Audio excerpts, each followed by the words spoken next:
think some of them are waiting on the coffee still. It kind of ran out. They had started a new pot. So if you're looking for coffee, there's probably some back there now. It was kind of a little thin earlier.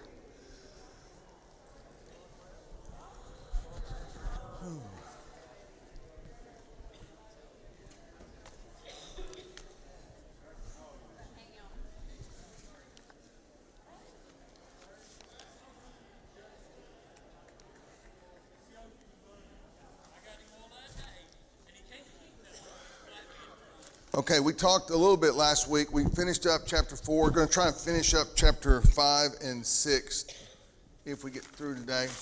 Can everybody hear me on this right here? Okay.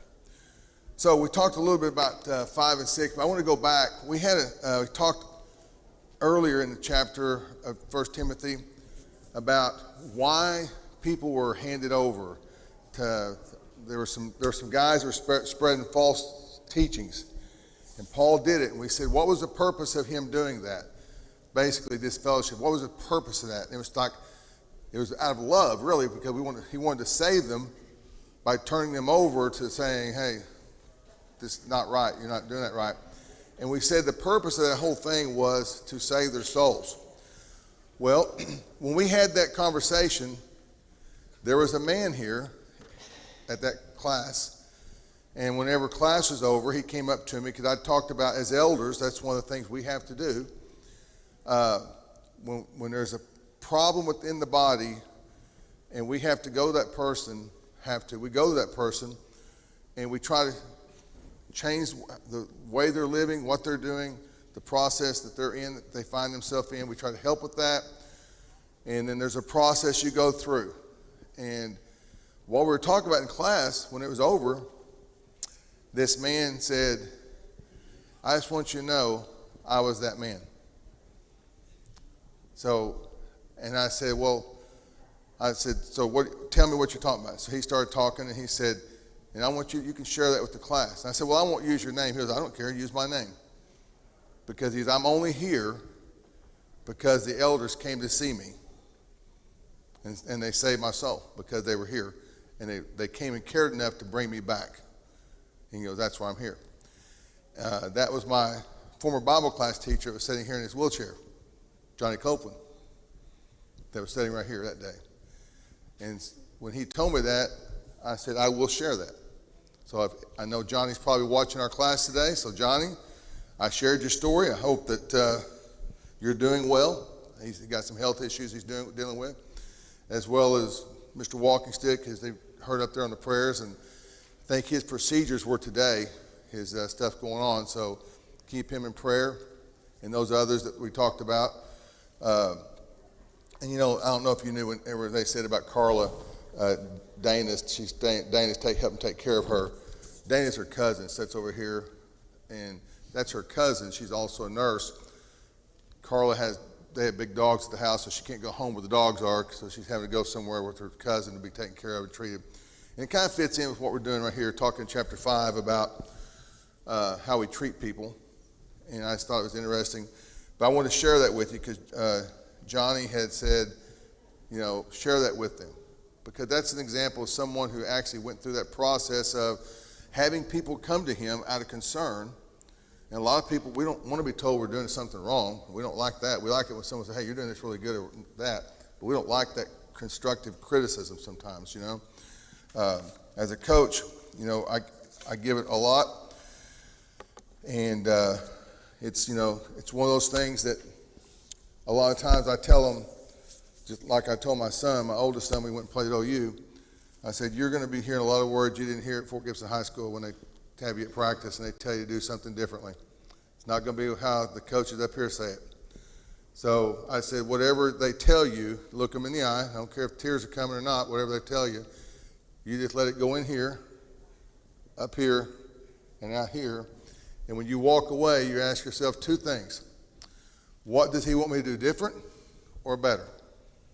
You don't think about how he said what he said. Just what does he want me to do different or better?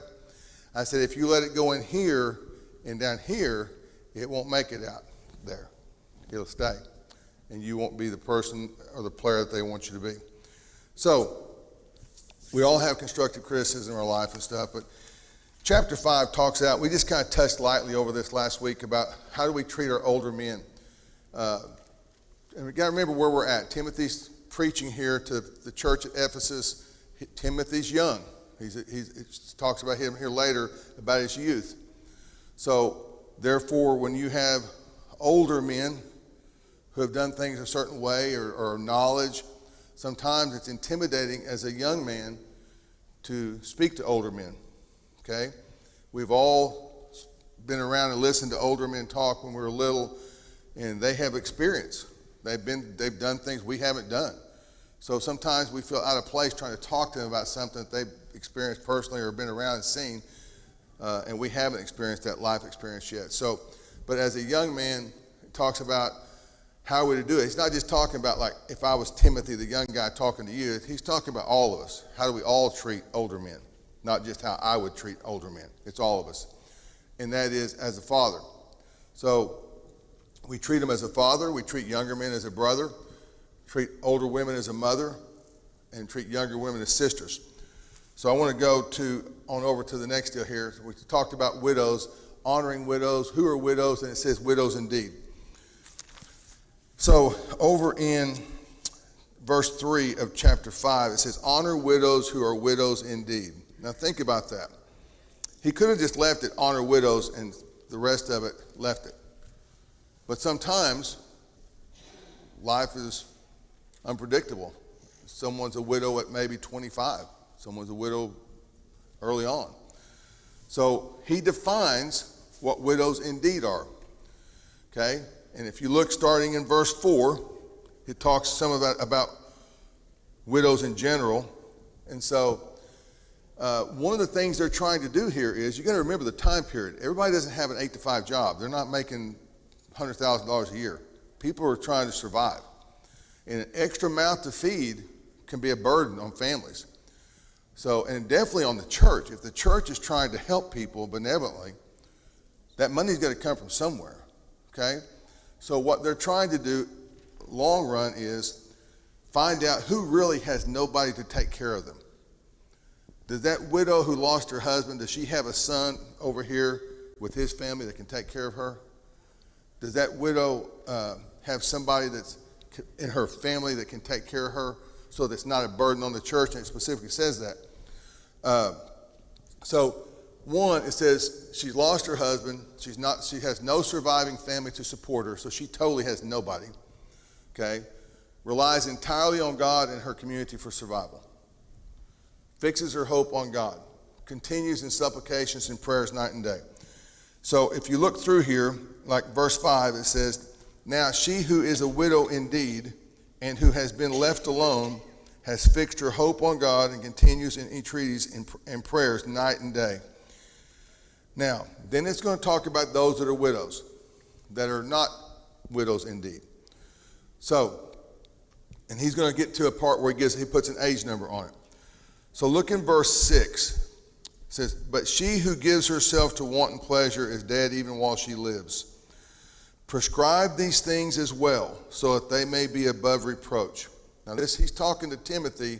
You're going to relay this to the church there. Okay?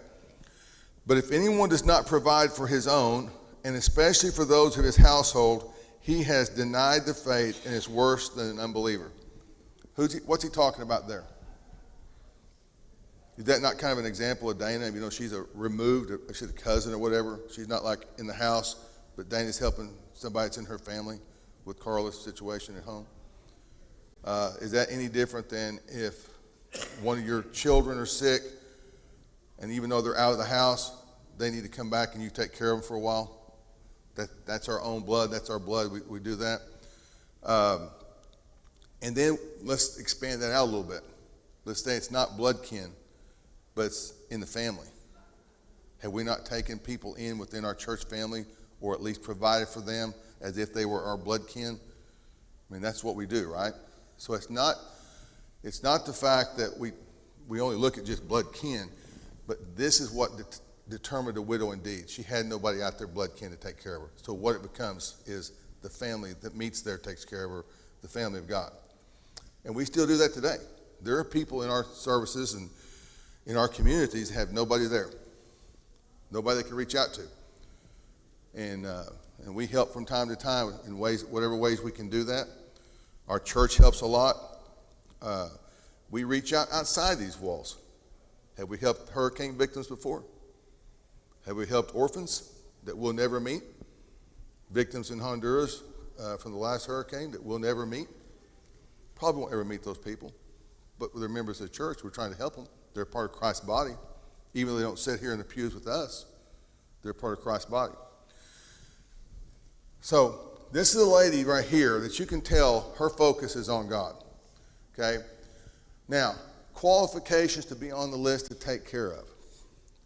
I mean, like I said last week, this is kind of, in verse 9 is where it starts this, if you're trying to follow along.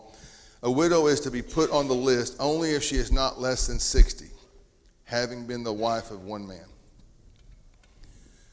We tried to do a good thing over at Porter when I was there on letting our grandparents be able to come to games. The cost of going to games, you guys know, if you've been to a game lately, it's a lot of money. You think you're going to the movie theater, the price just to get in.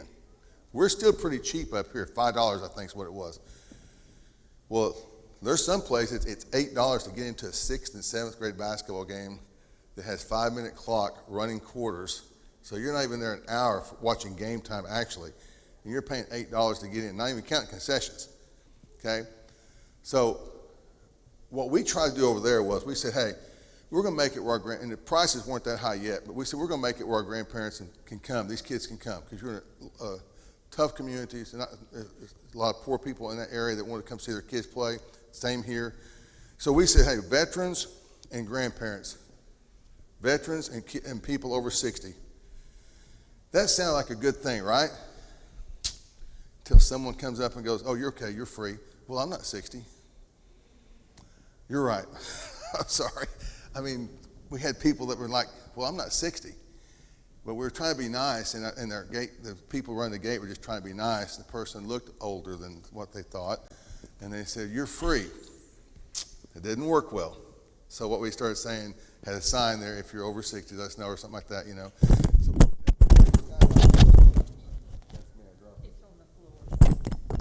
doesn't work from down there. I had it backwards a while ago. Kenny had to help me out. But the whole thing is, the intention was good, but there were some things to work around. And there are some people, even within our body, who need the help, but they don't want your help. They want to do it themselves, or they're going to get by. Not because they don't want your help. They feel like there's somebody that needs it more. It's not that they say, we don't want your help because it's a bad thing. They see you're trying to do a good thing. But they love God so much, they feel like they can get by. God's been good to them. They're not as bad as you think they are, and there's somebody out there we can help more. Those are really good things to do. I mean, I share that with you because those are really good problems to have. And there are several that I can tell you, I don't know how many times, you know, like, can we bring you anything? No, I'm good. We're good. What about dinner? No, I'm good. You just got out of the hospital, you just had surgery. I know, but we'll be fine. So, you know, on those, you just do what you can do. So let's go back to 60 years or older.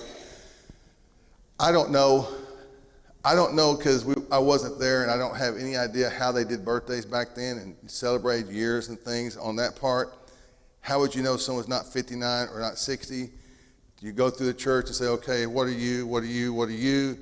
And these widows, do you make a blanket announcement, say, if you're 60 and over, we're going to meet with you? I don't know. And women, this is kind of, you know, your ages, we don't mess with those. You know, we kind of like stay away from that. So, you know, we don't want to say, well, you look 60, but I know what are you now? You know, so we don't do that. We stay away from the age deal. So I don't know how they went about that without offending people, you know? And so, but when it says here on part B, been the wife of one man, reputation for good works. Now think about that. These are people who have no family, if they're a widow indeed. They have reputation for good works. That's not something you just today all of a sudden make that requirement, that you don't fit that requirement. You have earned that requirement throughout your life before you became a widow indeed. the people in the church know that's a person right there that's a good person. That has been earned over time. It's not like something said, oh yeah, I'm a good person. No, you have a reputation for doing the good works. Brought up children. You've shown hospitality to strangers, and this is, if you follow through here, you can just kind of stay with it. And then washed the saints' feet, assisted those in distress, devoted herself to every good work.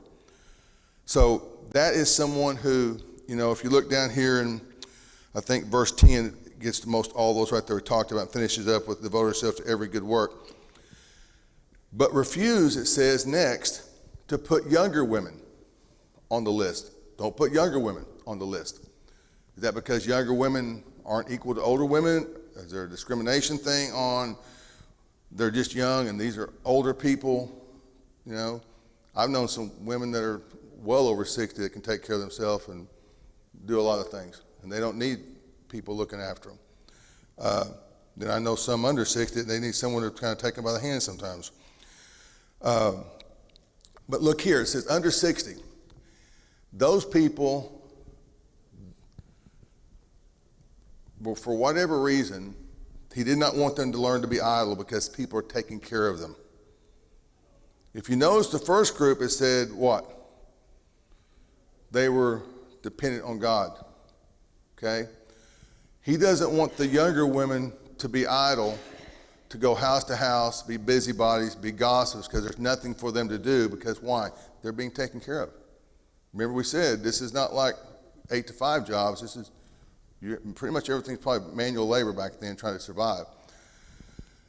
And then in verse 14 he says, encourage to marry. Now, let's go to 11 first. He says, but refuse to put younger women, widows, on the list. For when they feel sensual desires in disregard of Christ, they want to get married.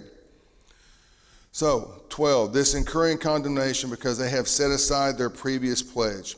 At the same time, they are also learned to be idle as they go around from house to house, and not merely idle, but also gossips and busybodies, talking about things not proper to mention.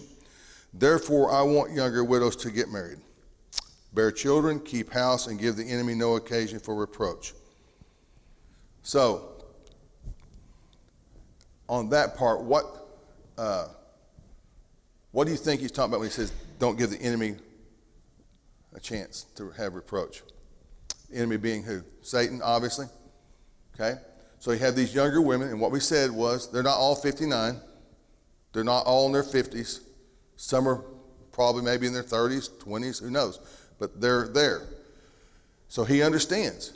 And he also understands that they have years they could still have kids and have a life and raise children and take care of themselves, and there'd be husbands that would want to take care of them.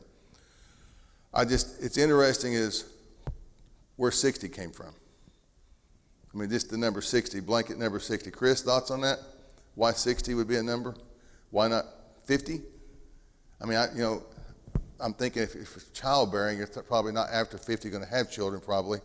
So, I mean, it's not necessary for that, but he pushed the number to 60.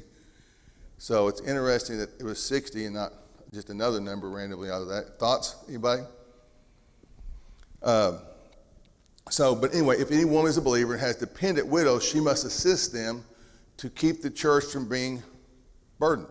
So what that's talking about is, if there's a woman that's a believer, and in her family she has dependent widows, she has to help with that. She has to take care of that to keep the church from being burdened. So that's not just something that one, it's widows plural. It could be more than one. You could have more than one in your family that you're responsible to take care of. So, question? Yep. In verse 12, they want to marry, thus they bring judgment on themselves because they have broken their first pledge. But they're a widow, so I don't understand that they have broken their first pledge. Well, the good news for you is I didn't quite understand that verse either. So I went to the source that I always go to all the time, and that's Bob Young. I said, Bob, in this verse he's saying don't get married, basically, or, there's something going on. And here he says he encouraged them to marry. What's going on? He said they forgot their first love. They were losing sight of their focus on God, and they were worried about down here, yet they weren't married, which would get you in trouble if you're going to worry about sensual things, but you're not going to go get married. So since he figures they're going to be worried about sensual things in that age group, he encouraged them to be married, and that or get condemnation because they're lost their focus on God and they're going to mess around, I guess, or not have faith in getting married and do the wrong thing. That makes sense, sensually? Because it talks about sensually, and it's, sensuality is about sex and stuff and relations. Chris, thought?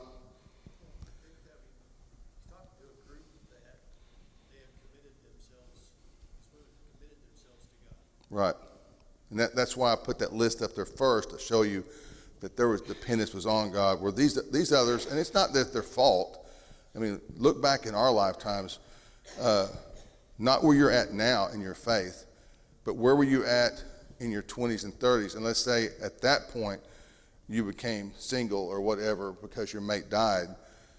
Where was your focus at that point? Right now, at that point, you got so many things going through your mind.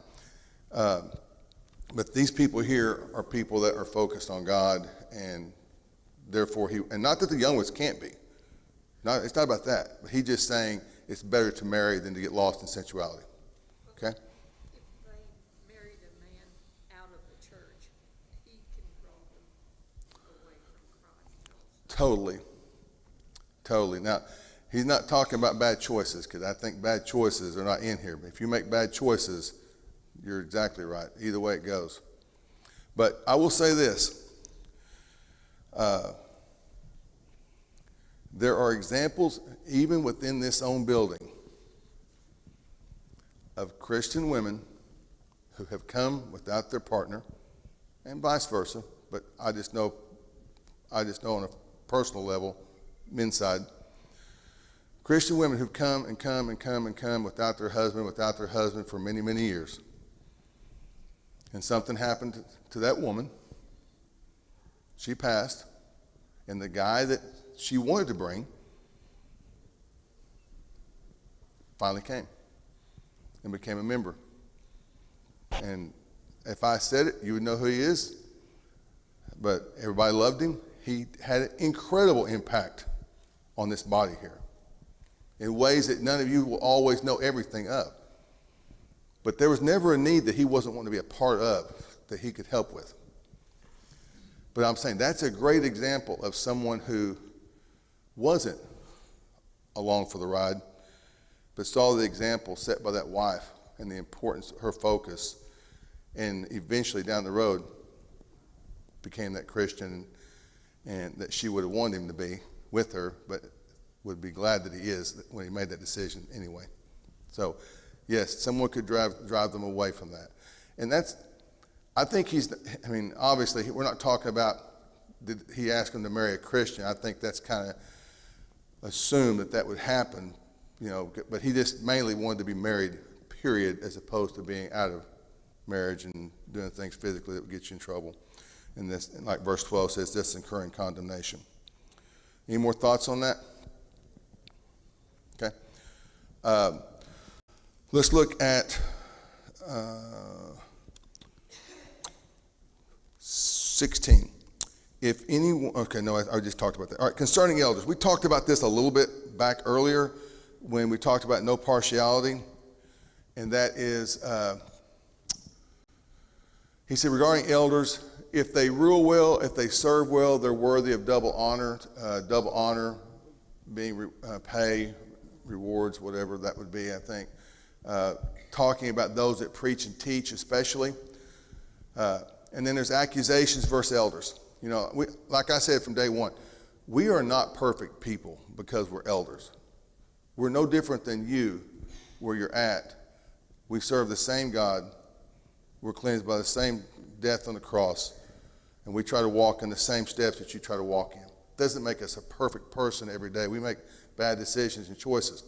And, I talked about what Rob had mentioned here a couple of weeks ago up front. I know what to do, but I don't do it.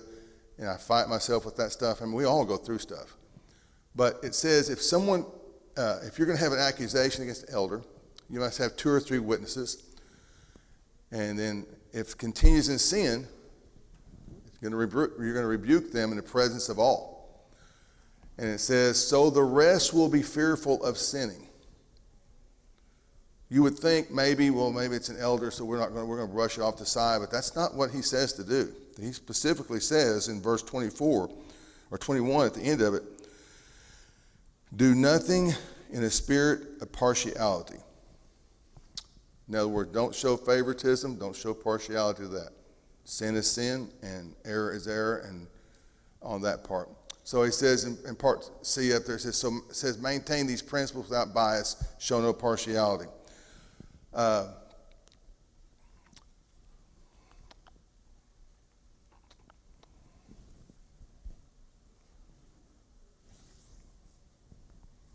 Okay, it says laying hands upon someone too hastily over in 22. He said, do not lay hands upon anyone too hastily and thereby share responsibility for the sins of others. Keep yourself free from sin. What's he kind of talking about there? Any thoughts on that?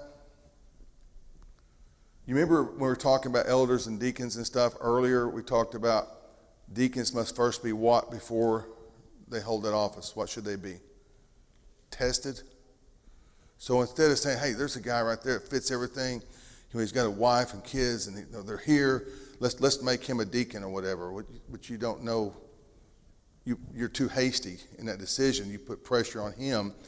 And what happens when that person becomes a deacon? He's not just somebody in our body that's in our community. He's in our community as a deacon, a leader in a church. So now if he's immature and he's not the person that you thought he was, now it's bringing reproach on the church in a different way because church leadership. And it's not really fair to him. It's kind of like, my grandson, he thinks he can do about everything out there, but he can't do everything. So do I let him go do everything? I mean, he wants to go mow the lawn. I'm not going to let him go mow the lawn. He's not ready for that. Okay? I'm glad he wants to, but he's not ready for that. So we're not doing that.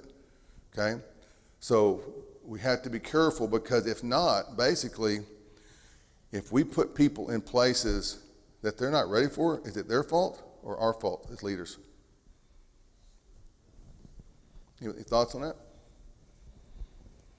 Am I setting you up to fail if I put you in a spot that you can't do? That I have not seen you do? And what's going to be better?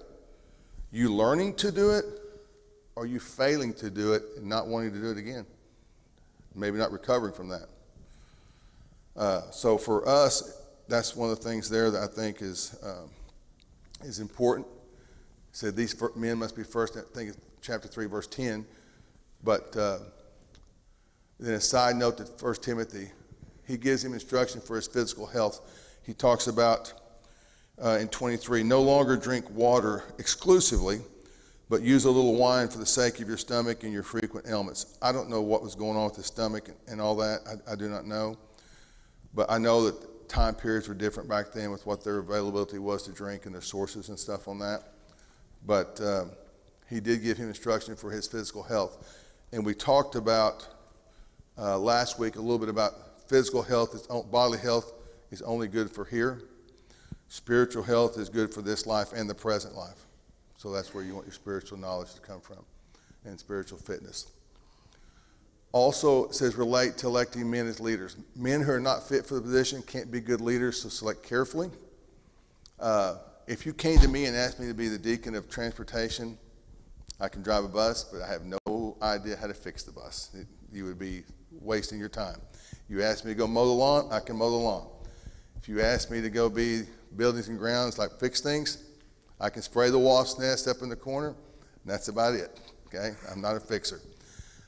So there are things that you have to kind of know what fits that person. Some fallacy may show up later. We talked about that. Show no partiality on that. Some good deeds are easy to see being done. I think this is interesting. We're still talking about elders and leaders. Some good deeds are easy to see being done. Other deeds are done behind the scenes and are done quietly. The goodness of this group will come to light. There are so many times that people do so many things behind the scenes, and they'll hand us a check. They'll say, whatever, we want this to go there, and nobody will know who it's going to except that person that gave it to us and us who puts it down. And that's it. That's the way they want it. Okay? Where will those things, the goodness of this group, when will that come to light? What's that mean? It's not my writing. What is that? When is that?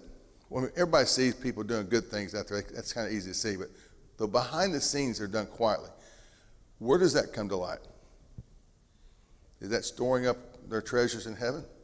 Are they doing good things that not to be approved of by man, but to be approved of by God, that God knows, man may never know? I can tell you, I stood up here and told you when we came back from Texas, I don't know who gave what. I just know we received thousands of dollars from people that sent money to different people when we lost our grandson. Had no idea where it all came from. But I know this. I knew the heart of the people who sent it. And I knew I was talking to them that day when I was talking up there. A lot of them. Let's go to chapter 6 and kind of start that if we have time. Slavery. Guidelines for people that work for people. Look at chapter 6. Doesn't take very long to get into that. He said, all who are under the yoke as slaves regard their own masters. Now, this is not talking about Christian masters yet. This is just talking about masters. All those that are slaves under masters. And it says, you are to regard your masters as worthy of all honor, so that the name of God and our doctrine will not be spoken against. So are there slaves in the church at the church of Ephesus that he's talking to? Because if they were all masters, he wouldn't have to have this in here. So he's telling them, this is how you treat your masters. Then he goes to verse 2 and says, those who have believers. Now see, there's a difference now. Okay? The why for the first group was because of the doctrine and because of our teachings to be sound. Okay? So the name of God and our doctrine will not be spoken against. But now in verse 2 he says, those who have believers as their masters must not be disrespectful to them because they are brothers, but must serve them all the more because those who partake of the benefit are believers and beloved. Okay? Because they're our church family. So it should be more to us to please them, because the responsibility as a brother to a brother in Christ weighs heavily on me to do better. I'm still supposed to be good to my master, so that they can't say anything negative about my belief in God and the way we do things. But for my brother in Christ or my sister in Christ I'm working for, they're my brother and sister. I want to do what's good for them. So I want to work hard. I want to do everything I can to do for them because of that. And then he says in verse 2, he finished the last thing up, teach and preach these principles. Those sound like pretty simple. If someone's paying you to do a job, what do they always say? Do it right. Right? Work hard, do it right. If a man pays you for a day's wage, give him a day's work. You know, they pay you to go do this, do that. Don't stand around. Do what you're supposed to do. So obviously this was something that they had slaves and stuff and masters in that church. So I'm going to throw this on you. Have any of you in here, you don't have to give me a story about that situation, but have any of you in here been bosses over believers? Christians. Maybe Christians you worked with, that you worship with. Anybody here been a boss over them? I've been a bunch. Because when I coach, I'm over a lot of kids that go to church here that are baptized believers. And then they grow up and they sit in the pews beside me as they get older and raise their families. Okay? I see a lot of them. So, what about, have you ever worked for somebody? I worked for a guy that sits back there in that back pew named Joe Carnes when I was still in high school. He was teaching me a lot of things I still learned, that I still use today. Not running machinery, don't get me wrong, I'm not doing any machinery, okay? But I could rake and I could level and I could do landscaping stuff and I could lay sod. But I worked for that guy. It meant a lot to me because I knew I went to church with that guy to work hard for him. So I'm saying, have any of you ever worked for a Christian boss that you knew was a Christian? Okay, okay. What about, have you been over those people that are Christians that you work with and you worship with? You been over those? No, my dad being a superintendent and a principal, I'm sure he's been over teachers that worshiped here, because at this church you could probably go to school. We always talk about kindergarten. graduate and have teachers every grade that are sitting in this building with you. That's how many teachers are here from our school, which that's not a bad thing. That's a good thing. But should that be a good relationship? It should be.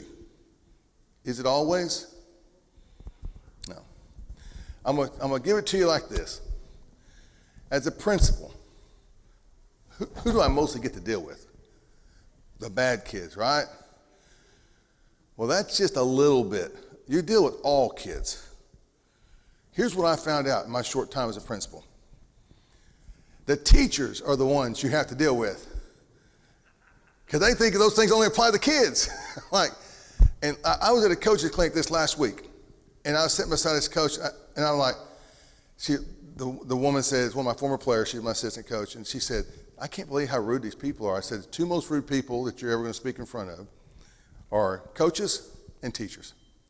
I'm just telling you. Because I had spoken in front of coaches at region meetings and stuff, and I have watched guys speak, and people are all out there having their own conversations with a tile floor and over 100 and 200 people, and they're all having their own conversations, and you're like, time out. This class is on whatever.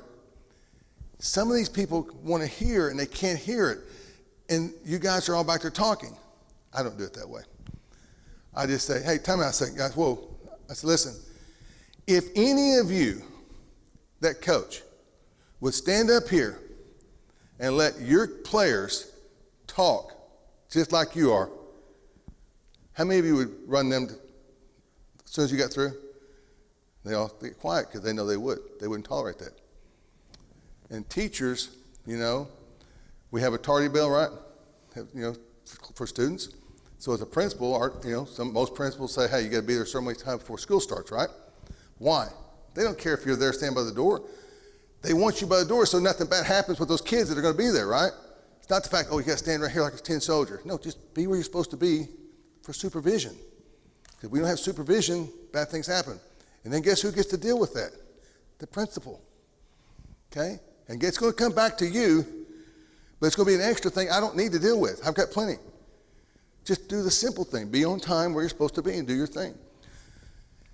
And I remember this, teacher wasn't there. Kid punched another kid in the nose. And I said, where were you at? I was down talking to so-and-so. In and of itself, that's not a bad thing. It's just the fact that I said, be where you're supposed to be, when you're supposed to be, like you're supposed to be by the door so you can see in the classroom.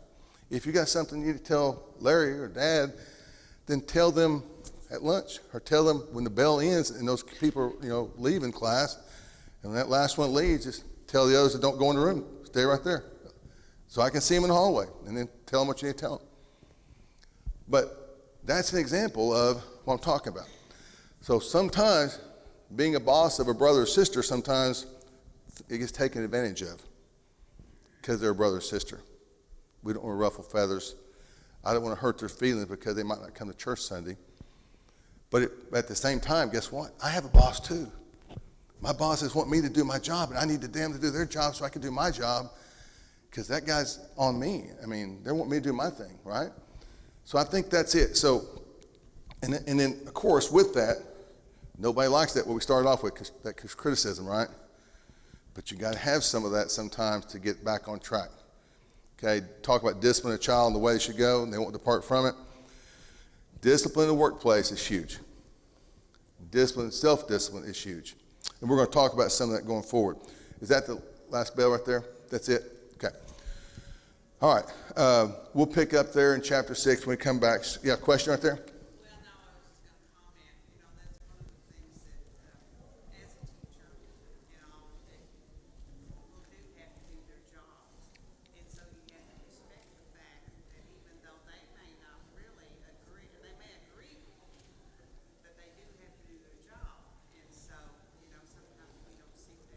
Sure.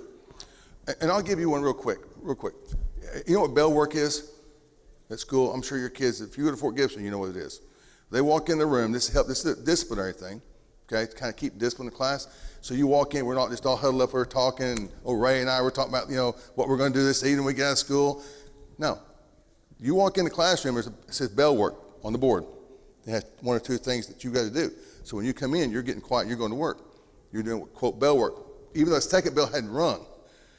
When you walk in the room, that's to be done. That's what's called bell work. Okay. So I had a teacher send me a kid up, and this kind of goes with what you're talking about. And they're like, this kid, I can't get this kid to do my stuff and all that. And so what I didn't want to tell her was, you're the only teacher that sends this kid to me. Okay? So I said, maybe I need to let her know some of the background.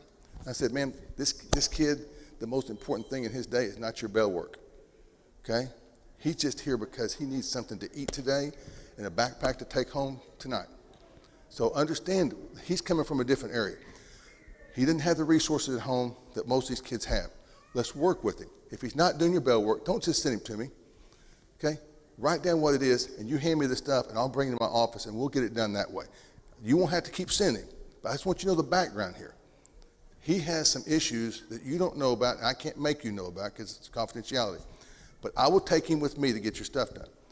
So that solved that part right there because she was seeing it from her deal. She had to get this done. He wasn't doing it. She was looking at being belligerent, not doing it. It wasn't about that for him. Okay? It wasn't anything to do with that. He didn't have a mom and dad. Okay? He didn't have anybody at home pushing him. He was just there to get a meal, breakfast, lunch, take a backpack home, and then try to get a job, get 16, graduate, get out, get a job as a carpenter or whatever it was he could do, like labor. So, I mean, everything's different. So, with certain people, no one's a cookie cutter. Anyway, let's have a prayer and close, and we'll pick up with chapter 6 next week. Dear God, thank you so much for the opportunity to study together. And Father, I just pray that you would be with us this week, help us to represent you. Father, for those of us that still work, help us to be exemplary in what we do at the workplace and to honor you, no matter who we serve, Father, as a boss, believer or non-believer. Help us to always reflect good upon you, Father, in our efforts and our service. Father, we also pray that you be with so many of our sick. Be with Gerald as he recovers from his procedure today. Continue to be with Carla, Father. Be with Johnny. Continue to be with Sarah, watered down in her recovery. Just so many. Be with Bobby Townsend and his one surgeon, the one that's coming up. And just be with so many, Father, out there that in our number, Father. Just watch over us and just pray that you be with all of them and just help us this week, Father, to represent you. In Christ's name, amen.